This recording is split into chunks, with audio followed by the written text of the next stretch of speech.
Good morning, grade 11s. Today we're going to start our first lesson in trig.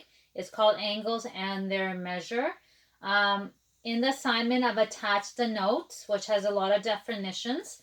So just read through the definitions. I'm going to go through this diagram explaining the definitions, but use the definitions as a reference.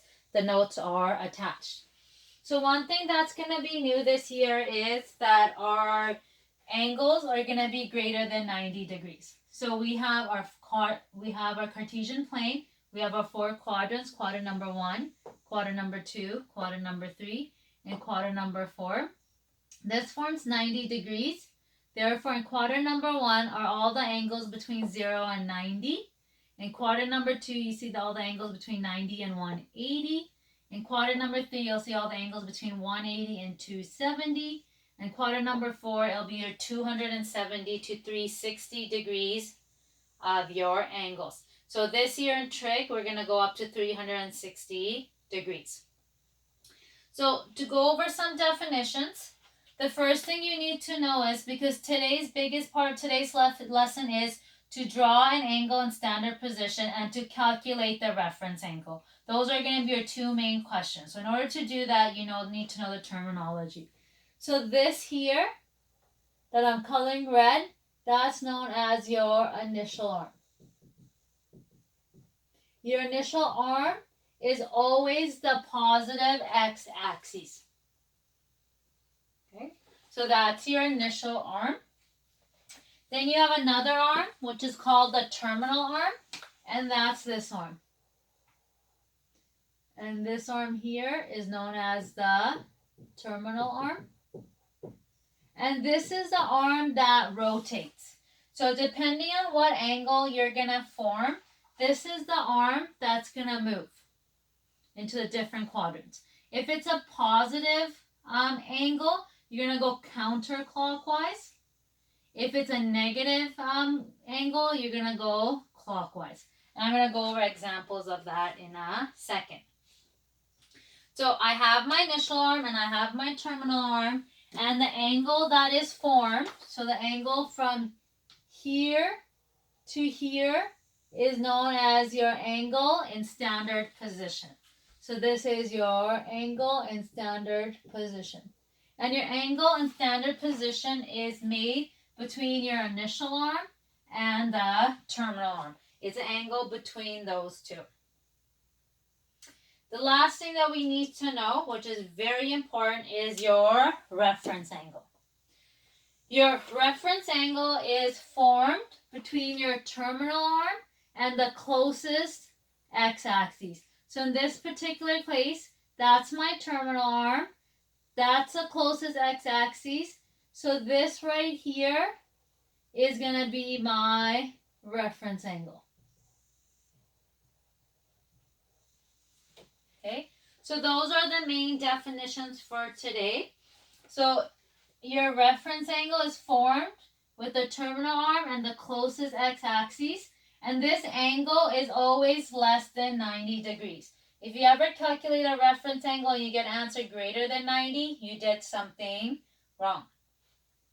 Then you have your initial arm, which is always your positive x-axis. Your terminal arm is the one that will rotate. And your angle in standard position is from the initial arm to the terminal arm. So those are some key definitions that you need to know. I would like you to look at the notes that I've attached. And now I'm going to move on to some examples of the types of questions you will get. So example 1, sketch each angle in standard position. So if you look at letter A, they're asking you to sketch 171 degrees. It's a positive angle. I always start at the positive x-axis. That's why I've made it red. So this is my starting point. Then I ask myself, from here, I go to 90. And then all the way here. It doesn't have to be perfect. As long as your terminal arm is in the right quadrant, you'll get full answers. That's 171 degrees. Because as soon as I hit that line, it'll become 180 degrees. So this is my angle in standard position. Letter B asks you to draw 375. So I always start at the positive x-axis. So from here I'd go 90, 180, 270, and 360. So if I do a full circle, it's 360. So I'm going 15 degrees over.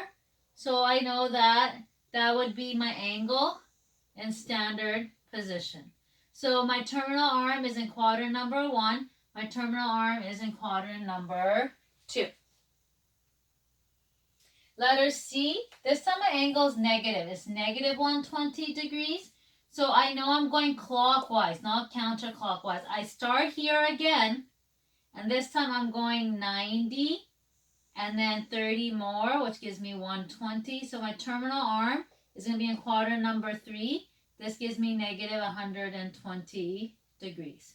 So these are all my angles in standard position. So the first couple of questions, you're going to just be drawing angles in standard position. Example 2, what is the reference angle? So letter A, it asks you to find the reference angle. So the angle in standard position is 25 degrees. So your first step is to draw your angle in standard position. So this is my x-axis. This time my terminal arm is going to be in quadrant number 1. So it's from here to here. That's 25 degrees. So I did my step 1. My step 1 is to draw my angle in standard position. Step number 2 is to calculate my reference angle. To find my reference angle, I take my terminal arm and the closest x-axis and I find this angle. In this case, my reference angle, theta r, is equal to 25 degrees because in this particular scenario, my reference angle and my angle standard position is the same. Anytime you have an angle in quadrant number 1, it'll be equal to your reference angle.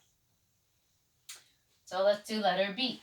To find B, step 1 is to draw 145. So I know my terminal arm will be in this quadrant.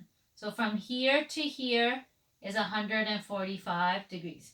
So that's my angle in standard position.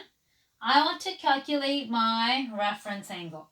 And remember, reference angle is between your terminal arm and the closest x-axis. This time, this is my closest x-axis.